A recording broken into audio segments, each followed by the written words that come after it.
Olá, estimados irmãos, vamos em nome do nosso amado Salvador Jesus e com o auxílio do Santo e Bom Espírito dar continuidade aos estudos da nossa lição, é a 12ª lição, estamos aí pertinho do 13º.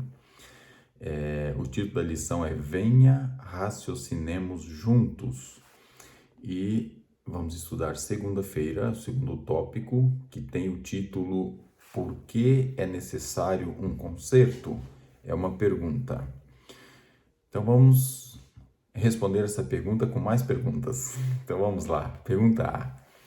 O que nos separa da comunhão com o nosso Criador? Profeta Isaías, capítulo 59, o versículo 2, diz assim: Mas as vossas iniquidades fazem divisão entre vós e o vosso Deus, e os vossos pecados encobrem o seu rosto de vós, para que vos não ouça. Então temos aqui o que nos separa da comunhão com Deus? O pecado.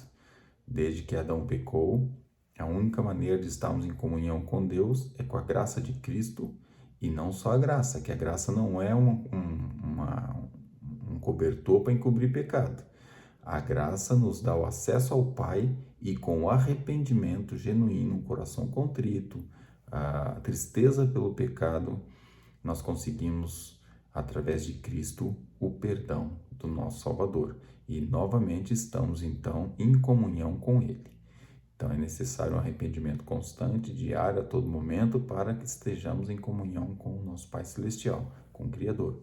Mas o que nos separa é as nossas dificuldades, os nossos tropeços, nossas faltas, erros, pecados.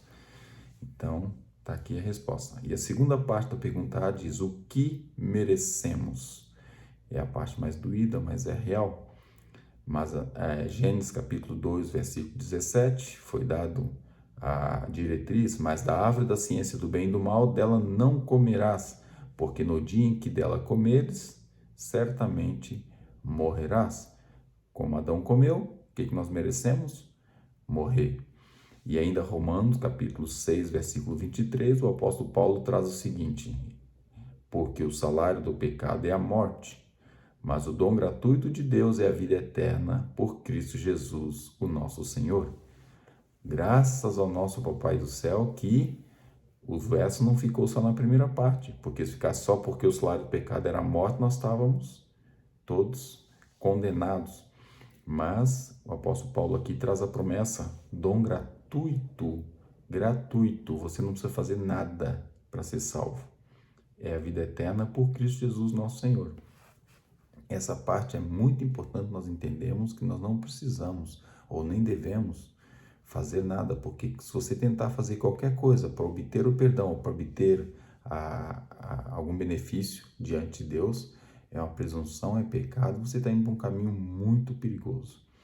Precisa apenas ir a Deus com o coração aberto, conversar com Ele, um coração contrito, e isso é que vai nos dar então esse acesso, ou seja, o perdão e o acesso ao céu. Vamos ler, isso aqui está registrado, a pena inspirada, The Sing of Times, 27 de junho de 1900. Temos aqui um texto inspirado, diz assim: no mesmo instante em que Adão cedeu às tentações de Satanás e fez as mesmas coisas que Deus lhe havia dito para não fazer, Cristo, o Filho de Deus, se pôs entre os vivos e os mortos, dizendo: que a punição recaia sobre mim. Lindas palavras, amorosas, isso é amor, né? Continuando: eu tomarei o lugar do homem, dele outra chance. A transgressão colocou o mundo inteiro sobre a sentença de morte, mas o céu se ouviu uma voz a dizer: já achei resgate. Aquele que não conheceu o pecado se fez pecado em favor da humanidade caída. Deus amou o mundo de tal maneira que deu seu Filho unigênito para todo aquele que nele crê não pereça, mas tenha a vida eterna. João escreveu isso, palavras lindas, João 3, capítulo 16. Continuando a leitura: Cristo removeu o próprio manto e coroa reais e renunciou ao comando sobre todo o céu, e revestiu a divindade com humanidade para que pudesse suportar todas as doenças e tentações dos seres humanos. Era um homem de dores, experimentado nos trabalhos. Foi ferido por nossas transgressões e moído por nossas iniquidades. O castigo que nos traz a paz estava sobre ele, e pelas suas pisaduras fomos sarados. Por nossa causa se fez pobre, para que por sua pobreza enriquecêssemos. Em nosso favor renunciou à adoração dos anjos em troca dos insultos e maldições de uma multidão enlouquecida pelos sacerdotes e governantes. Toda vez que eu leio sobre esse assunto, que eu volto, vem à mente esse assunto, a mente não alcança o tamanho, o amor de um Deus, de um ser que poderia simplesmente destruir isso tudo e fazer outro. É muito amor. Nós no universo somos uma poeira. O globo, que é tão grande a Terra, é uma poeira no universo. E nós dentro do globo, então, o que somos? E, no entanto, Deus, Cristo, com o grande amor que Ele teve, veio aqui fazer esse todo sacrifício por nós. Então, devemos ter plena noção desse empenho, desse amor, desse ato. Não devemos esquecer o quão grande é essa atitude. O universo inteiro prestou atenção nisso, Então, nos separa da comunhão com Cristo é o pecado, e o que nós merecemos é a morte, está bem claro. Mas temos aí um céu que fez para nós um meio de resgate, que isso é mais importante. Vamos ver a pergunta B.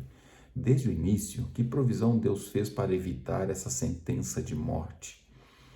Se houve alguém que entende de questões brutas na vida e de perder, de não entender nada, mas acima de tudo ter fé, era o profeta Jó. E ele aqui no capítulo 33, versículo 24, traz uma expressão: então terá misericórdia dele e lhe dirá, livra-o, que não desça a cova, já achei resgate. Ele entendia bem, ele sabia tudo, era um homem de fé, era um homem que Deus falou assim, pode tentá-lo, ao limite que você puder, sem tocar na morte dele. Foi o que disse a Satanás, no desafio que Satanás fez a Deus. Se você não conhece essa história, se você faz tempo que não leu a história de Jó, você lê rapidinho aquele livro que é tão gostoso, tão intrigante. Leia, pega o livro de Jó e leia. Você vai ver que impressionante que é, que homem de fé, que homem que não vacilou. E você acha que tua vida é difícil? Vai ver a vida de Jó. Quando você lê o livro de Jó, você vai pensar assim, Senhor, perdoa-me por ter uma vida tão boa, por ter as coisas tão, de certa forma, controladas, pelo Senhor ter tanta misericórdia de mim. E eu não reconhecer isso. É o que vai acontecer com você, que foi o que aconteceu comigo.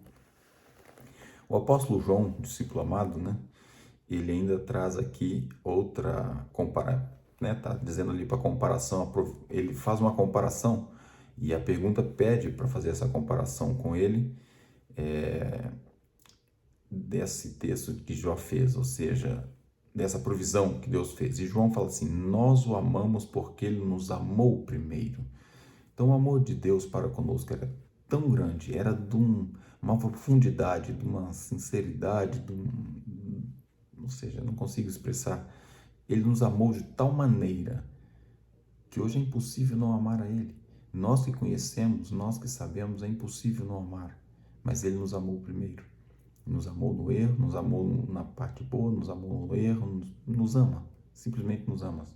E ainda o apóstolo João, escrevendo em Apocalipse capítulo 13, versículo 8, dizia, adoraram-na todos que habitam sobre a terra, esses cujos nomes não estão escritos no livro da vida do Cordeiro, que foi morto desde a fundação do mundo.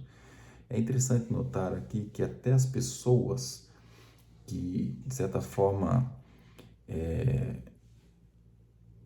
não estão escritos no livro da vida, são pessoas que não aceitaram, porque para a pessoa ter o nome escrito no livro da Bíblia, da vida, para a pessoa ter o nome escrito no livro da vida, ele tem que aceitar Jesus como seu Salvador. Nesse momento, o nome dele é escrito no livro da vida.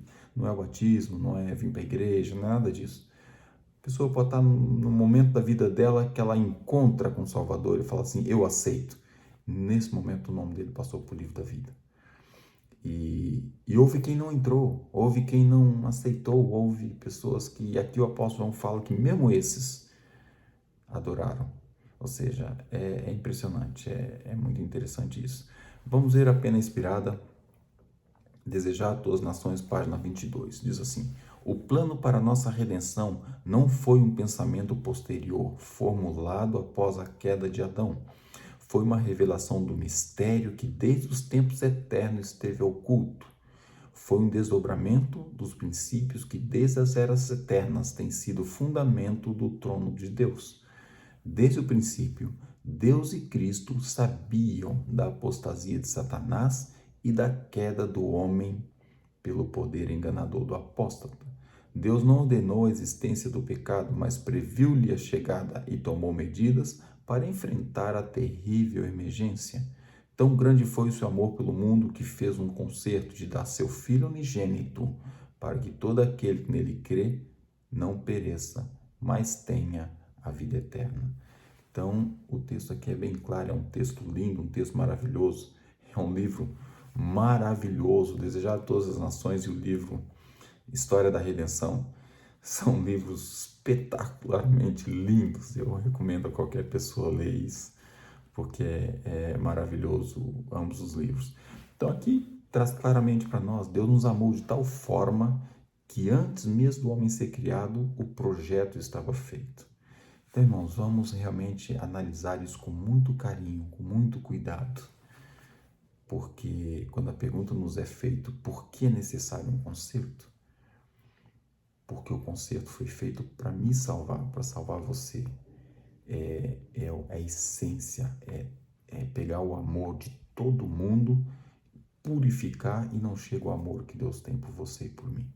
Então, vamos valorizar isso, vamos devolver esse amor, vamos fazer uso, em primeiro lugar, vamos fazer uso desse amor que Cristo tem por você, vai a Ele. Não interessa o estado que você está, o problema que você tem, a situação que você está envolvido, vai ter com Jesus. E o amor dele vai entrar pelo seu coração e vai te ajudar. Não interessa como, mas ele vai te ajudar. Então, que Deus nos dê sua graça, nos ajude a confiar e fazer uso desse conserto. Ele é necessário em nossa vida e possamos fazer grande uso dele para conseguir sair vitorioso da besta, sua imagem, do inimigo, de Satanás, das tentações, de tudo. Cristo está com você, Cristo te ama desde sempre, desde sempre. E você pode contar com esse amor, com esse carinho dele. Estuda a palavra de Deus, põe o seu joelhinho no chão, conversa com Jesus e ele há de te atender naquilo que você precisa, da forma dele, mas que vai ser melhor para você. Que Deus dê sua graça e abençoe para confiar nessas promessas que ele deixou para nós. Amém.